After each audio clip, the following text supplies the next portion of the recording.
Salut les amis pêcheurs et bienvenue sur votre chaîne préférée pour le pronostic Clèves du premier jour de l'année.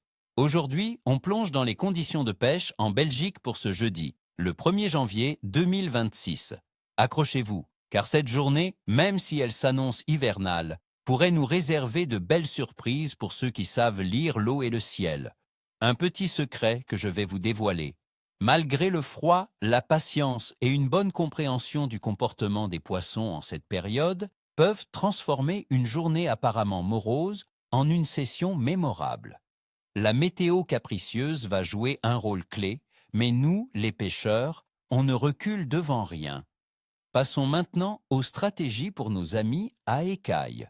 Pour ce 1er janvier, on va se concentrer sur quelques espèces bien de chez nous qui bravent le froid. Le brochet et le cendre, les carnassiers opportunistes. En plein hiver, le brochet et le cendre sont plus léthargiques, mais ils doivent tout de même se nourrir. Ils se regroupent souvent près des bancs de poissons blancs ou à proximité de structures offrant des abris et des zones plus profondes. Pensez aux cassures abruptes, aux piles de ponts, aux écluses et aux zones calmes des canaux. La température de l'eau étant basse, leur métabolisme est ralenti et ils économisent leur énergie. Cherchez-les entre 4 et 8 mètres de profondeur, là où la température est la plus stable. Pour la pêche, le maître mot est la lenteur. Oubliez les récupérations rapides de l'été. Un leurre souple de type shad ou virgule de 7 à 12 cm, animé très lentement en linéaire ou en vertical, est redoutable. Utilisez une tête plombée lourde, entre 10 et 20 grammes, pour bien gratter le fond et ressentir les touches les plus discrètes, qui seront à peine perceptibles. Une petite astuce, n'hésitez pas à faire de longues pauses, car les poissons bougent très peu pour attaquer en hiver. La perche, la petite guerrière. La perche, même si elle est moins active, peut offrir de belles surprises.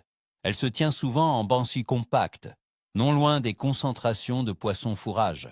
Les ports, les zones avec des herbiers immergés ou des roches sont d'excellentes spots. Un petit leurre souple de 3 à 5 cm monté en drop shot ou sur une micro-tête plombée peut faire la différence. Le jigging vertical est aussi une technique très efficace pour les perches suspendues sous le fourrage. Privilégiez les couleurs naturelles ou légèrement flashy pour attirer leur attention dans cette eau froide. Le gardon, le roi des poissons blancs en hiver. Les gardons, bien que leur appétit soit réduit, peuvent toujours être pêchés au cou. Ils se tiennent dans les zones plus profondes et calmes, des rivières ou des étangs, à l'abri du courant et du froid. Une pêche au cou fine, avec des lignes discrètes et de petits appâts comme le ver de vase, l'asticot ou un tout petit morceau de verre sera la clé. Amorçage très léger et précis, juste de quoi les maintenir sur le cou sans les gaver.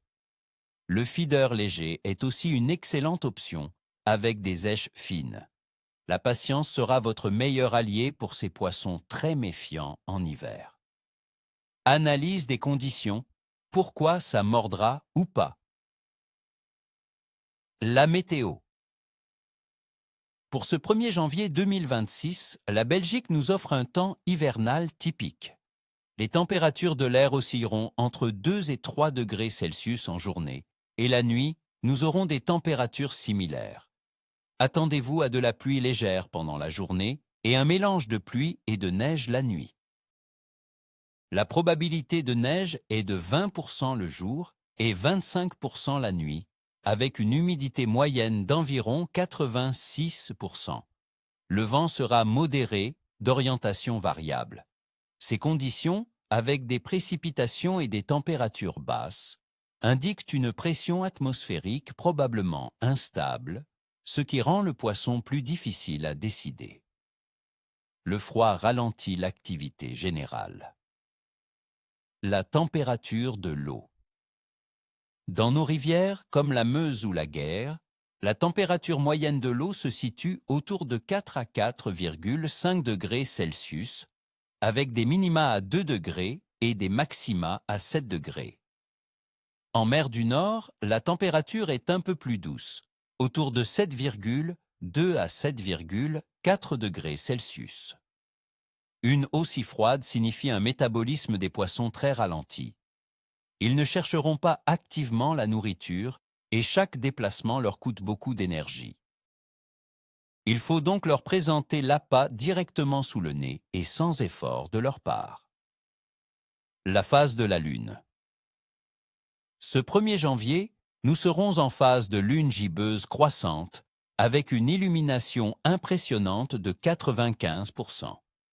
Nous sommes à seulement 2 jours de la pleine lune.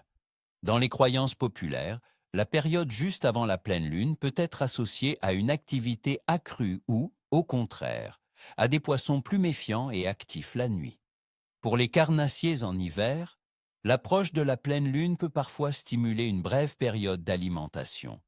Mais le facteur dominant restera la température très basse de l'eau et la pression instable. Activité générale des poissons.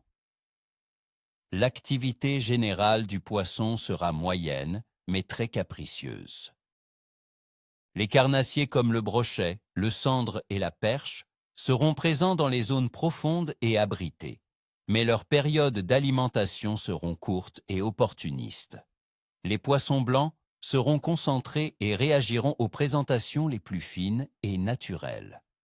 La prudence et la subtilité seront de mise. Mon évaluation du clève pour ce 1er janvier 2026 est moyenne mais capricieuse.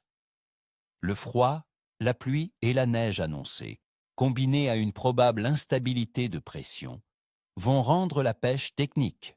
Cependant, l'approche de la pleine lune peut offrir de courtes fenêtres d'opportunité. La clé sera de s'adapter, de pêcher lentement et de cibler les bons endroits. Et voilà, les amis, j'espère que ce pronostic détaillé vous aidera à planifier votre première sortie de pêche de l'année. N'oubliez pas, ni queue ni tête et surtout, ni froid aux doigts. Partagez vos observations et vos plus belles prises de ce 1er janvier dans les commentaires ci-dessous. Sur quoi comptez-vous pêcher? Quels sont vos spots secrets pour l'IV? Laissez-moi un pouce bleu si vous avez aimé ce pronostic et abonnez-vous pour ne manquer aucune de nos prochaines vidéos. On se retrouve très vite au bord de l'eau pour de nouvelles aventures. Bon courage et bonne pêche à tous!